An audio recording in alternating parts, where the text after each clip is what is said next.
There's something about riding a motorcycle that makes you feel unstoppable. The speed, the freedom, the rush. But the road doesn't care how skilled you are.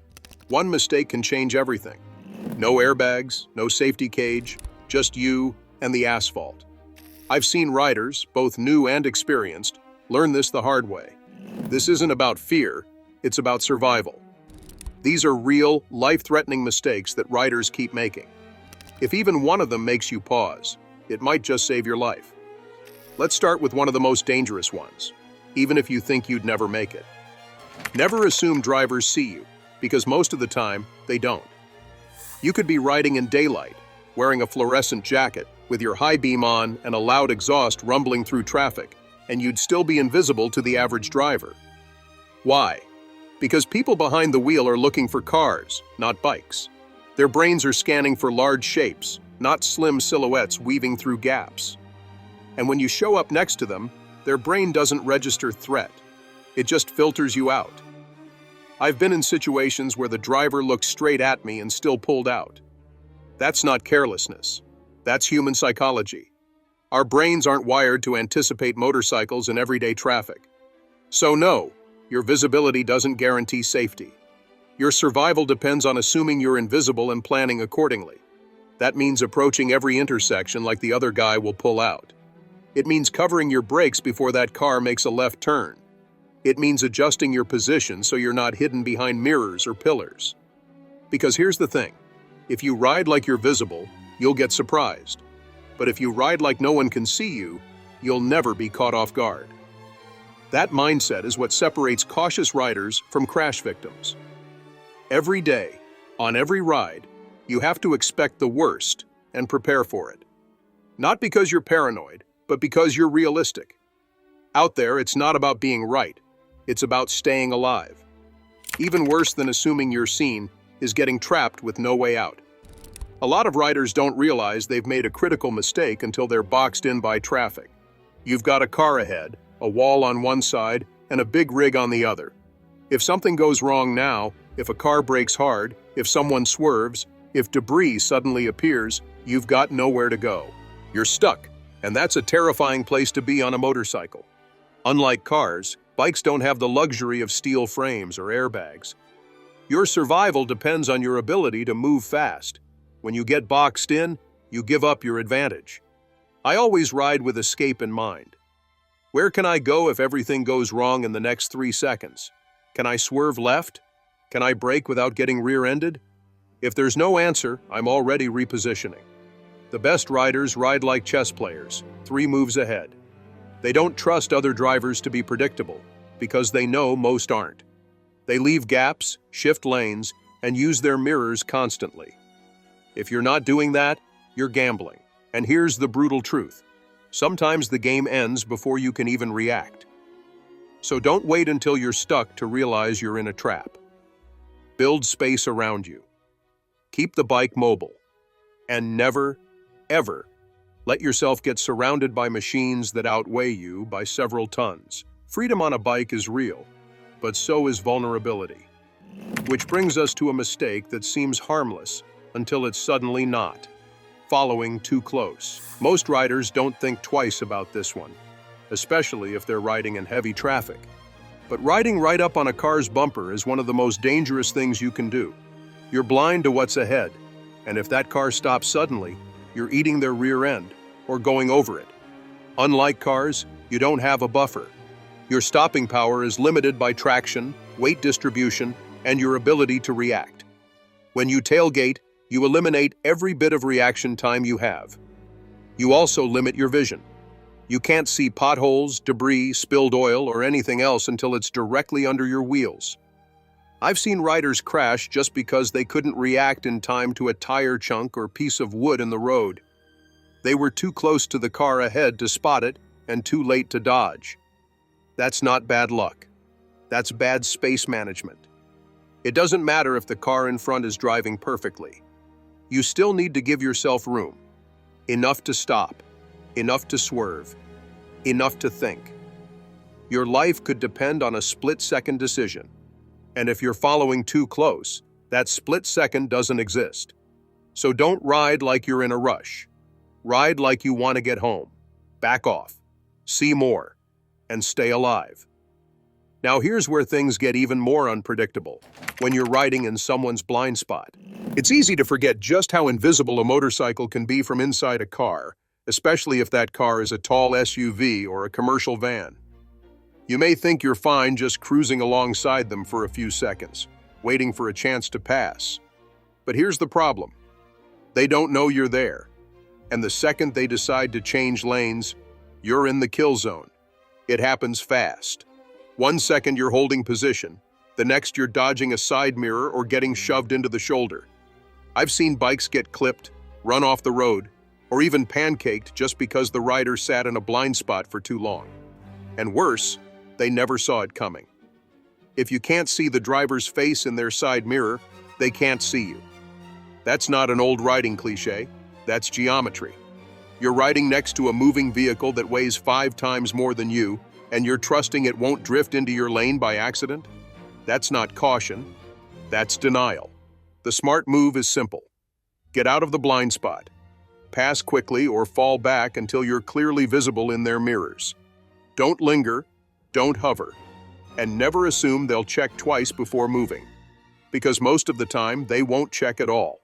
And when that happens, you want to be somewhere else, not under their tires. What makes blind spots even more dangerous is when your mind isn't fully in the ride to begin with. Riding while tired or distracted is one of those things that feels manageable, until it's not. You convince yourself you're fine. You've ridden this route 100 times. You're only 10 minutes from home. But when you're on a motorcycle, 10 minutes is all it takes for one lapse in focus to become your last mistake. I've known riders who nodded off for just a second. That second cost them everything. One guy missed a bend and woke up in a ditch with a broken leg. Another drifted while lane splitting and clipped a mirror that sent him flying. They weren't drunk. They weren't reckless. They were just tired, or thinking about work, or zoning out during a long, boring stretch of highway. Unlike a car, you don't have the luxury of spacing out. There's no room for error. You can't afford to check your phone or let your thoughts wander. You're exposed, vulnerable. One mistake and the bike doesn't forgive you. So before every ride, ask yourself, are you mentally here? Are you sharp? Are you alert enough to react if someone brakes hard or swerves without warning? If the answer's no, get off the bike. Grab coffee, take a break, delay your ride. Because the only thing worse than being tired on a motorcycle is being dead because you didn't pull over when you had the chance. Closely tied to mental sharpness is knowing when to rein in your ego. Too many riders treat public roads like racetracks. They twist the throttle, weave through traffic, and hit triple digits like they're qualifying for a time trial. I've seen it firsthand. Guys blasting past families in minivans, cutting lanes at full speed, and laughing like they're untouchable. But here's the truth. The road is unpredictable. You're not racing trained pros. You're dodging distracted drivers, potholes, loose gravel, and pedestrians who step out without looking. No matter how skilled you are, the street is full of things you can't control. Oil slicks, blind intersections, cars changing lanes without signals. And at high speeds, you don't get a second chance. I've lost friends who thought they could handle it. Riders who were fast, confident, and experienced, but not invincible. They weren't pushing their limits. They were just pushing them in the wrong place. Want to open it up? Take it to the track. That's where you learn true high-speed control, under supervision, with proper safety gear, in a closed environment. That's where speed becomes skill, not danger. But out on public roads, the faster you go, the less time you have to react, and the harder you hit when it all goes wrong. So ride smart. There's no medal for being the fastest one to the red light, but there is peace in knowing you're riding to live, not just to show off. Of course, ego isn't the only thing that pushes riders too far sometimes. It's just peer pressure. You're on a group ride. Everyone's picking up speed, leaning harder into corners, taking curves faster than you're used to. You don't want to be the slow one. So you hang on. You push. And that's when the trouble starts. I've seen it over and over again. A newer rider trying to match someone with 10 or 20 years of experience. The lines are different. The speed is different. And the margin for error? Gone. One guy I rode with overshot a turn trying to keep up with the pack. He missed the guardrail by inches. Another went wide in a corner and didn't walk away from it. The pressure to perform in a group is real, but it's also deadly. Your bike doesn't care who's behind you. The road doesn't care who's ahead of you. It only responds to what you do. If you ride beyond your comfort zone just to keep up, you're gambling with your life. A good rider knows their limits. A better one respects them. And a smart group waits for the slowest person without judgment. So forget trying to prove anything. Let them go if they want. Ride your line. Ride your pace. Because riding home in one piece beats impressing people who won't even remember that curve next week. That loss of control is often made worse by something riders rarely expect: misusing the front brake. It's your most powerful braking tool, but also your riskiest if you don't know how to handle it. Grab too much, too fast, and the front wheel locks. Next thing you know, you're over the handlebars and sliding across the asphalt. I've seen riders panic and snatch the brake in the middle of a corner, trying to avoid a car or dodge a pothole. The result? The bike dives, the wheel skips, and down they go. Not because they weren't paying attention, but because they never learned how to apply pressure the right way. The front brake isn't the enemy. Used properly, it can stop you quicker than anything else. But it demands respect. You need to apply it progressively. Start gently, then squeeze harder as the front tire loads up and gains grip. Snatching it, especially when the road's wet or the surface uneven, is asking for a crash. Spend time in an empty lot. Practice sudden stops. Learn how your bike responds when you squeeze both brakes together versus slamming just the front. Because when a real-world emergency hits, you won't have time to think. Your hands will do what they've trained to do. Smooth, balanced, and deliberate braking keeps you upright. Panic grabs and guesswork? Those are the moves that get riders carted off in ambulances. What makes braking even riskier is when it's done on roads you don't know. Riding at speed on unfamiliar terrain is like betting against the house, and the house always wins. I've watched riders fly into corners they've never seen before, only to find gravel, oil, or a surprise dip waiting for them on the other side. It doesn't matter how good your lean is if the surface changes underneath you. Even roads you know can change. That scenic back road you rode last week might now have a fresh oil patch from a leaking pickup, or a thin layer of sand from last night's rain. A dark patch in the shade might look harmless until it's wet enough to ruin your grip. And if you're not ready for it, you'll be sliding before you even know what happened. I've had close calls myself, coming into a bend hot, thinking I had it handled, only to feel the front tire twitch on a hidden patch of gravel. That one scare was all it took to slow me down and start scanning more carefully. The key isn't to stop riding spiritedly, it's to ride smart. Back off just a little on unfamiliar routes. Watch for clues. A shimmering spot might be oil. A pile of leaves might be masking a pothole. Ride like you don't know what's around the corner, because chances are you don't. And it's better to ride cautiously than to not ride out at all. And when the road throws surprises your way, your tires are the only thing standing between you and the pavement. It doesn't matter if you're just popping down to the petrol station or heading out for a full-day ride.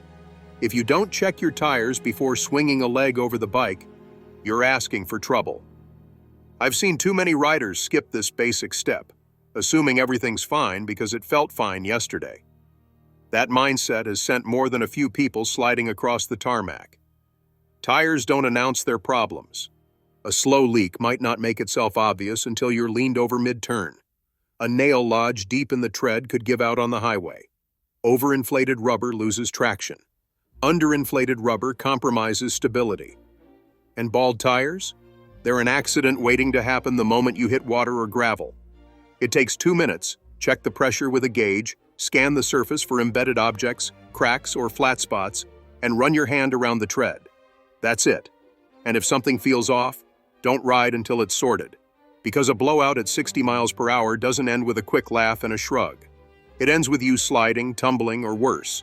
Tires are cheaper than skin grafts, surgeries, and funeral costs. So if you think skipping a check saves time, ask yourself, Save time for what? The hospital wait room? But even a good tire can't save you if your drivetrain gives out mid-ride. One of the most overlooked components on a motorcycle is the chain and sprockets, and ignoring them can cost you dearly. I've seen chains so dry they squeak louder than the engine. I've seen sprockets so worn down they look like shark teeth. Riders forget these parts are under constant stress, pulling thousands of pounds of force every time you roll on the throttle. A poorly maintained chain can snap and whip off the rear sprocket. If that happens at speed, best case scenario, you're stranded. Worst case? It locks your rear wheel, and you're eating pavement before you even know what went wrong. And the damage doesn't stop there. A broken chain can smack through engine cases or slice into other components. What could have been fixed with 10 minutes of maintenance turns into a $1,500 repair, or worse, a crash. Check your chain tension regularly. Keep it clean. Lubricate it after wet rides or every few hundred miles. If your sprockets are hooked or uneven, replace them. Don't wait for the bike to start shifting rough or clunking. By the time you feel it, damage is already underway. It's easy to overlook because it's not flashy, but your drivetrain is the silent workhorse of your bike. Treat it like it matters, because one day, it might be the only thing keeping you upright. Still, even perfect equipment won't protect you if your instincts are off when it matters most. That's where emergency maneuver training comes in, and skipping it is a mistake that far too many riders make. Most people think they'll just figure it out in the moment. But panic doesn't work that way. When things go sideways, your body goes into survival mode. It doesn't think, it reacts. And if you haven't trained those reactions, you'll freeze. I've watched riders get cut off in traffic, and instead of braking or swerving properly, they lock up the front, stare at the threat, and ride straight into it. Not because they were careless, but because they never trained their brain to do anything else. Emergency braking, swerving around obstacles, hard stops, these aren't tricks. They're life-saving skills. And like any skill, they fade without practice. Find an empty car park or quiet road. Run drills. Practice progressive braking. Learn how to look where you want to go, not where the danger is. Even seasoned riders revisit these skills regularly. Just like carrying a fire extinguisher you hope you never need, this training exists for the moment you do. Don't bet your life on instincts that haven't been sharpened. Train like your life depends on it, because out there, it does. And when everything does go wrong, what you're wearing could be the difference between walking away or being carried off. Too many riders make the mistake of thinking gear is optional. It's just a short ride, they say, or it's too hot for a jacket. But physics doesn't care how long your trip is. Hitting the pavement at 40 miles per hour feels the same whether you were riding 2 blocks or 200 miles. I've seen people ride in t-shirts, shorts, and even sandals. One guy crashed wearing gym gear. His entire side looked like raw hamburger meat. Road rash isn't a scrape. It's layers of skin torn off. Sometimes it goes into muscle, sometimes even bone. And recovery? That's not just painful. It's permanent. You don't need to wear a race suit to be safe. But the basics aren't optional. Helmet, gloves, boots, and a riding jacket with armor. And no, a bicycle helmet and gardening gloves don't count. Real gear is built to protect you during impact and slide. It's the difference between bruises and skin grafts, between limping away and being airlifted. Hot weather? Wear ventilated mesh gear. Quick errand? It's still a ride. Your safety should never depend on convenience. Because when things go wrong, and they eventually do, the gear you wear is your last line of defense. With that, we have reached the end of today's video. If you have come this far with us, be sure to check out other videos on the channel.